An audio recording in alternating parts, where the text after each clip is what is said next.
assassinadas pelos companheiros aqui na Paraíba. Números que crescem a cada dia, apesar da gente sempre estar batendo nessa tecla para tentar conscientizar as pessoas sobre a violência contra a mulher. Até quando a humanidade vai aguentar tanta violência? A repórter Letícia Silva vai conversar com uma psicóloga sobre como uma mulher vítima de violência pode pedir ajuda, porque muitas, inclusive, têm medo, né, da reação depois do companheiro ou do ex-companheiro.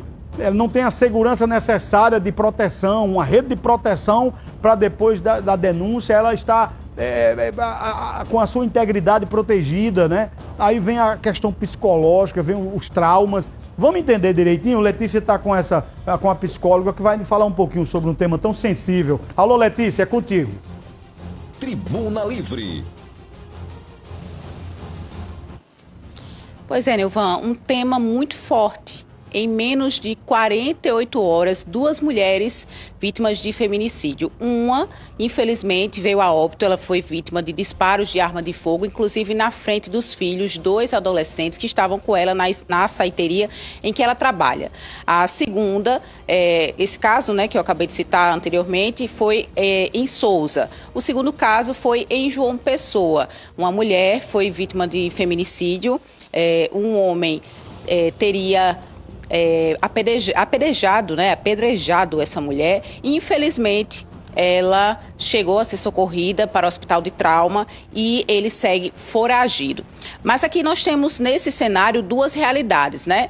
Quem presenciou o crime, que acaba traumatizado, né, com tudo que aconteceu, familiares que perderam entes queridos e, do outro lado, a própria vítima que acaba sobrevivendo. Então, como resolver, né, esse trauma que acaba sendo muito forte? A gente vai conversar com a psicóloga, a doutora Daniele, que está aqui do nosso lado. Bom dia. Fala para o nosso telespectador, né, no caso específico dessa vítima que sobreviveu, como ela pode fazer, né, para tentar superar esse trauma, que é bem difícil, né? O luto, para todo mundo, Letícia, na verdade é um momento de caos, dependendo da forma como você enxerga a cena e de como também você já estava inserida antes dela estar ocorrendo. A verdade é que nós temos 2 casos de violência extrema, né? E supõe-se, no meu ponto de vista, que já existia um pregresso aí de violência doméstica, ou então de relacionamentos anteriores conflituosos, de uma referência familiar que foi conturbada, porque historicamente e culturalmente é como se a gente desse um sentido de poder para o homem.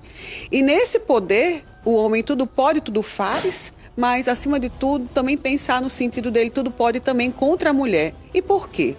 Ainda existe essa referência nos dias atuais, então, diante do sofrimento, óbvio, né? O luto é para todos, independente de gênero, né? A gente fala aqui de um caso de feminicídio, mas eu também quero adentrar os confrontos, as provocações que também são causadas pelas mulheres também, não isentando, obviamente, nesse caso especificamente.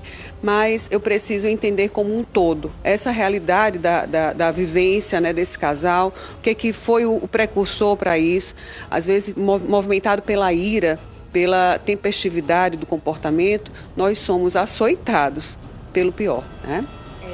Doutora, a gente falou agora, né, sobre 2 casos muito fortes e eu citei aqui 3 exemplos, né? No caso, a família que perde um ente querido, a quem presenciou o crime e ainda quem sobreviveu. Então, são 3 tipos de traumas diferentes, né? Como lidar com cada um deles? Certamente você deve lembrar de alguma situação marcante, de memória grave, lá no passado. Daniela, eu vivi uma situação traumática, assisti aquilo, eu lembro como se fosse algo muito real até hoje. E isso é o que talvez esses adolescentes devem ter vivido nessa cena. Então, imagina se você propaga isso na sua casa mesmo, gente. Vocês como pai, como mãe, você está trazendo essa visão de referência para o filho de vocês. E lá na frente, o que vai ficar, na verdade, evidenciado são esses comportamentos mais instáveis, né? Algo que é muito grave, algo que é muito tempestivo, acaba sendo uma marca maior na nossa memória.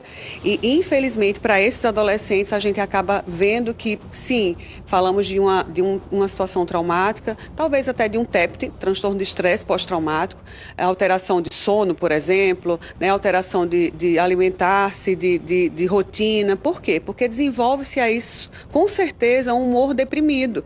Né? Ver, ouvir aquela cena gera também situações que podem envolver ansiedade. Então, o nosso corpo, ele fala diante das nossas emoções. Os adultos, óbvio, a gente fala de autocontrole, de ausência de amor próprio mesmo, autonomia diante daquela escolha por aquela relação. Porque, veja, uma relação para chegar a esse ponto, eu não sei se foi o primeiro episódio, né? Mas ele já deve ter dado sinais de agressividade, de irritabilidade. E essa mulher, todas as mulheres que estão aí do outro lado, gente, não permanecem em relacionamentos abusivos. É o que eu mais falo, porque a tendência com o passar do tempo, ou é ser uma extrema falta de respeito para você permanecer nesse relacionamento e o teu respeito para com você mesmo, né? Verdade, doutora Daniele, obrigada pela participação, a gente agradece. Realmente é muito importante que você, mulher, não se cale, procure ajuda, o apoio psicológico é fundamental para que você possa recomeçar uma nova história. Nilvan, é com você. É verdade, viu? E a gente tem sempre que usar assim um mecanismo que é a imprensa para conscientizar, né? Olha aí, ó, as duas vítimas em 48 horas. Apesar de tudo, apesar das campanhas que a gente faz aqui para a imprensa toda, olha, a questão de feminicídio, alertando, mas os casos não cessam. Os casos só aumentam. Aí foi o caso de Marisópolis, né? Essa primeira aí, ó. O marido matou ela e matou um rapaz. Ontem, hoje é quinta, foi terça-feira à noite. Lá no meu sertão, vizinho a Souza, pertinho lá de Cajazeiras. E casos que se sucedem. Ontem já teve essa tentativa também, né? Que eu mostrei agora há pouco aqui no programa. Então, se a gente não esquecer esse tema vai aumentar mais ainda, né? Então não pode a imprensa esquecer, tem que ficar sempre batendo nessa tecla. A lei tem que ficar mais dura. A lei tem que ficar mais dura, não tem não, mas vai ter que ser mais severa a lei. E se não tiver punição, amigo, a coisa não pode prender o cara por feminicídio, daqui a pouco ele tá solto porque é beneficiado pela progressão de pena. É isso que eu tô falando, seja em relação a Juan Macário, que matou o motoboy, seja em relação a feminicídio. Prender o cara e o cara é beneficiado depois pela progressão, vai, pô, acaba trabalha dentro do presídio, ganha 3 dias. Se estudar dentro do presídio, ganha mais não sei quantos dias de diminuição da pena. É isso que eles querem. Matou, vai preso, você vai cumprir a pena pelo pé. Não tem negócio de progressão de pena. Tem que mudar tudo, acabar com essa audiência de custódia, acaba com progressão de pena. O cabo é condenado na Europa, ele vai cumprir a pena dele pelo pé. Cometa um crime desse aí na Espanha, vai pelo pé. Não tem negócio de progressão não, amigo. Você vai passar 30 anos preso. É isso. Aumentar, diminuir a maioridade penal.